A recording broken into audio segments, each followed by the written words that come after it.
इकडे टेकले टोक आणि इकडे सुद्धा टेकले, पण हा जो गॅप किती दिसतोय तो बघा, म्हणजेच की हा ब्लाऊज पाठीमागून वर चढतोय. मग हे कारण होतं, म्हणून आपल्याला हे कट करणं गरजेचं असतं. आता तुमच्या लक्षात आलं असेल तर सेम याच पद्धतीने कटिंग केली तर परफेक्ट कटिंग होणार आहे. तर आपण हे कट करून काढूयात. हे दोन्ही पार्ट असे ब्लाऊजचे पकडायचे आणि या टॉक्स पर्यंतच कट करायचे. 14 इंचाची शोल्डर आपली 12.5 तयार झालेली. आपण कटिंगला घेतलेली होती 5, म्हणजे डबल फोल्ड करून 5 घेतली होती, म्हणजे 10 झाली होती, म्हणजे इथपर्यंतच. हा जो शोल्डरचा जो कट आहे आपला तो काटकोनामध्येच आला पाहिजे. स्ट्रेट लाईन मध्ये आला की अजिबात तुमची शोल्डर पडणार नाही.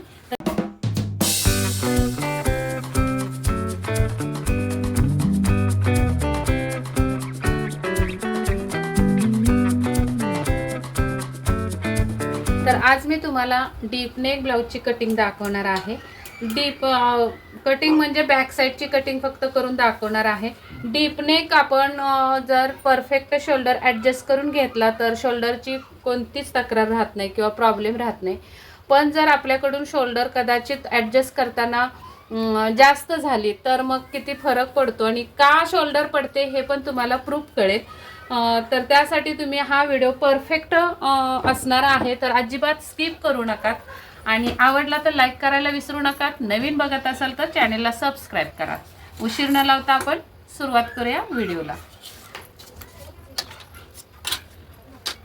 तिला उंची टाकायची. उंची जर 14 असेल तर 1 इंच प्लस करून 15 वर उंची येणार आहे. आणि इथे माप टाकते मी. 14 शोल्डर आहे. त्यानंतर ठीक आहे, इथे तुमचं माप कोणतंही असू द्या. शोल्डर आपण एक ठराविक घेऊयात 14 म्हणून. उदाहरणार्थ आपण 14 घेतली. तुमची इथं किती असू शकते त्या याच पद्धतीने तुम्हाला ॲडजस्ट करायचे. तर समजा आपण 14चे निम्मे 7 घेतो, कारण डबल फोल्ड असतो म्हणून. मी मुद्दाम कागद हा डबल फोल्ड घेतलेला आहे कारण तुम्हाला प्रूफ दाखवायचं आहे. तर 7 मधला आपल्याला 2 इंच कमी करून घ्यायचे शोल्डर 10 इंच गळ्यासाठी. 10 इंच गळ्यासाठी आपल्याला इथे मार्किंग करायचं आहे 10.5 वर. आणि आता इथे माप आपण टाकूया 34चं. 10 इंच पेपरची घडी आहे तर 34चं माप टाकूया. 34चा 4था भाग येतो 8.5. आणि त्याच्या पुढे हे 1.5 इंच शिलाई मार्जिन.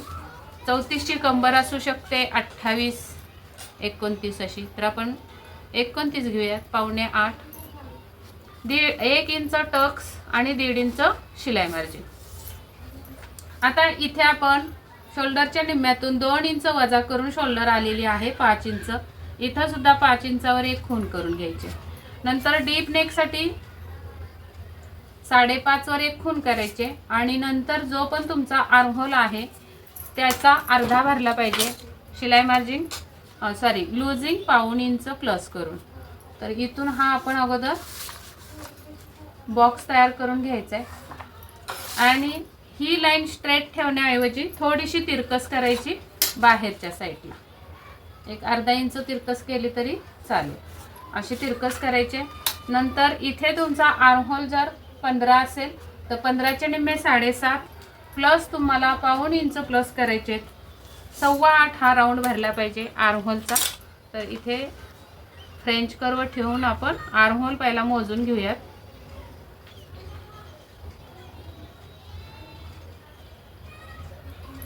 सव्वा 8 भरतो का बघूया. इथून शिलाई मार्जिन सोडून आपल्याला टेप लावायचा आहे आणि असा हळूहळू वळवत आर्महोल मोजून घ्यायचा आहे. तर हा भरतोय 8 इंच. थोडासा खाली उतरून दिला तर 7.25 भरून जाईल. या पद्धतीने आर्महोल टाकून घ्यायचा आहे. आणि इकडे आपल्याला शोल्डर पट्टी आपल्या आवडीनुसार ठेवायचे. 2.5, 3, 3.25. मी 3.25 वर देते. इथे रुंदी द्यायची 3 इंच गळ्याला. आणि हा बॉक्स तयार करून घ्यायचा आहे गळ्याचा.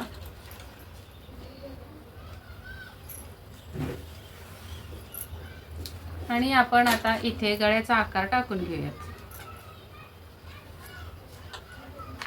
आता अजून एक तुमची गळा लूज पडत असेल तर तुम्हाला टिप देते. हा गळा ब्लाऊज स्टिच झाल्यानंतर गळा लूज पडतो, तर तसं होत असेल तर तुम्हाला इथे हा काटकोन असा या बाहेरची जी तिरकी रेघ आली त्याच्यावर लावायचा आहे आणि जेवढा पण स्लोप जातोय तेवढा स्लोप द्यायचा आहे गळ्याच्या साईडला ब्लाऊजला. आणि ही कटिंग करून टाकायची आहे स्लोपची बाजू. एवढा कट होणार आहे इकडून स्लोप. दुसरा आपल्याला इथे टक्स टाकून घ्यायचा आहे.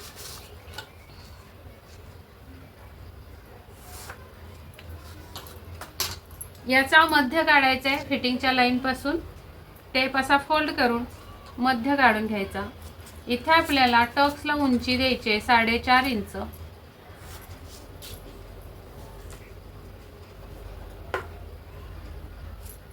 आणि 1 इंच जे मार्जिन ठेवलेलं आहे इकडे अर्धा आणि इकडे अर्धा, या पद्धतीने टक्स द्यायचा आहे.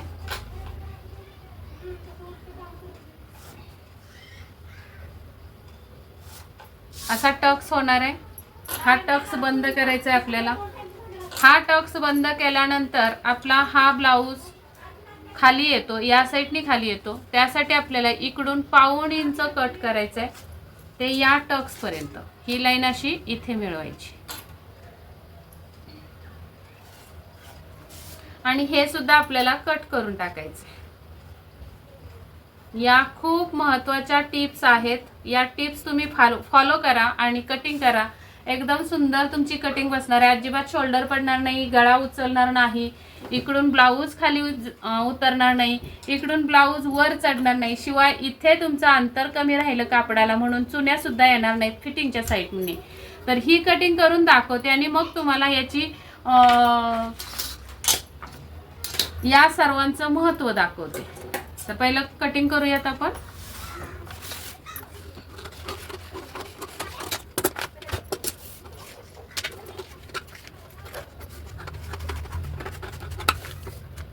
इथून हा शोल्डर सुद्धा कट करायचा आणि गळा सुद्धा कट करायचा.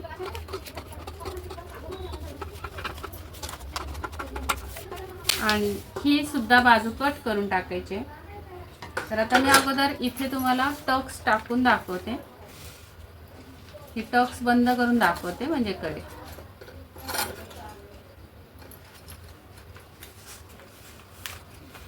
तर हा मध्य आहे इथे. या मध्यावरून आपण ही लाईन अशी लावली. इथे बघा पट्टी स्ट्रेट बसली आणि पट्टी कोणत्या दिशेला गेली बघा. म्हणजे हे कापड तुमचं वेस्ट आहे, एक्स्ट्रा होणार आहे ब्लाऊजमध्ये आणि त्यामुळे तुमचा हा ब्लाऊज खाली सरकणार आहे, इकडून वर चढणार आहे. म्हणून हे आपल्याला कट करून काढणं खूप महत्त्वाचं आहे, गरजेचं आहे. तर हे कटिंग केलं तर तुम्ही तुमचा ब्लाऊज एकदम कमरेला सुद्धा स्ट्रेट राहणार आहे. त्याच पद्धतीने इकडे सुद्धा टक्स अशीच बंद केली की इकडून सुद्धा असा खाली उतरणार आहे. मग काय होतं दाखवतेच तुम्हाला मी हे करून. दोन्ही साईडची टक्स बंद करून दाखवते.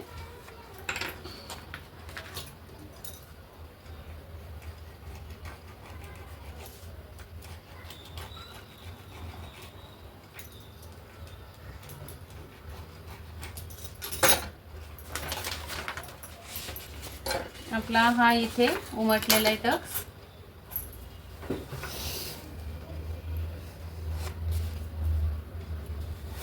आता हा सुद्धा बंद करूयात आणि मग तुम्हाला ब्लाऊजचा आकार बघा कमरेला कसा दिसतोय.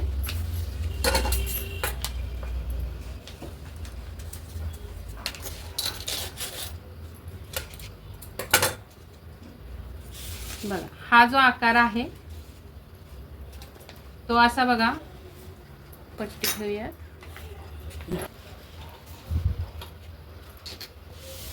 आता बघा आकार कसा दिसतोय. इकडून असा मध्ये गेलाय आणि परत इकडे खाली झुकलाय. स्ट्रेट लाईन मध्ये एका साईडला लावून दाखवते म्हणजे समजेल. इकडे लावते. इथे या कोपऱ्याला टेकवलं. हे टोक इथं दिसतंय आणि हे टोक इथे टेकवते आणि मग आपण पट्टी ठेवूयात आणि मग कळेल तुम्हाला. बघा दिसतंय. इकडे टेकले टोक आणि इकडे सुद्धा टेकले.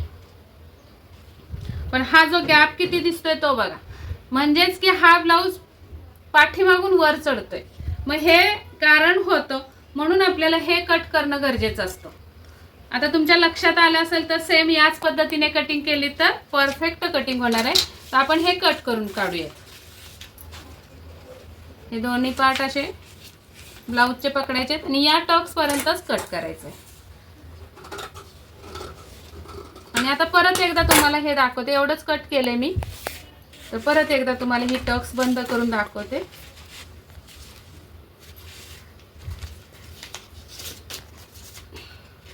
आणि ही पण बंद करूया.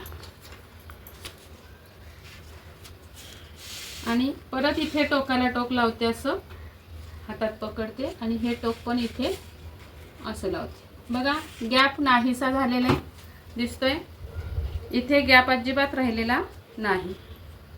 स्ट्रेट लाईन मध्ये आपला हा ब्लाऊज आलेला आहे.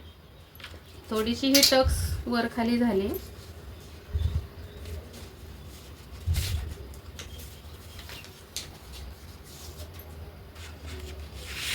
बघा स्ट्रेट लाईन मध्ये हा टक्स आलेला आहे. टक्स नाही, सॉरी, ब्लाऊज आलेला आहे कमरेतून. कुठेही तुम्हाला स्ट्रेटच लाईन दिसते, पाट्याची दिसते 1-1 इंचाची सेमच. तर हा फरक आहे आपला. इथला 1.5 इंचाचा तिरकस कापड काढण्याचा. हे आता हे बंद, आता या टक्स बंद करून घेऊयात अगोदर आपण पिना लावून.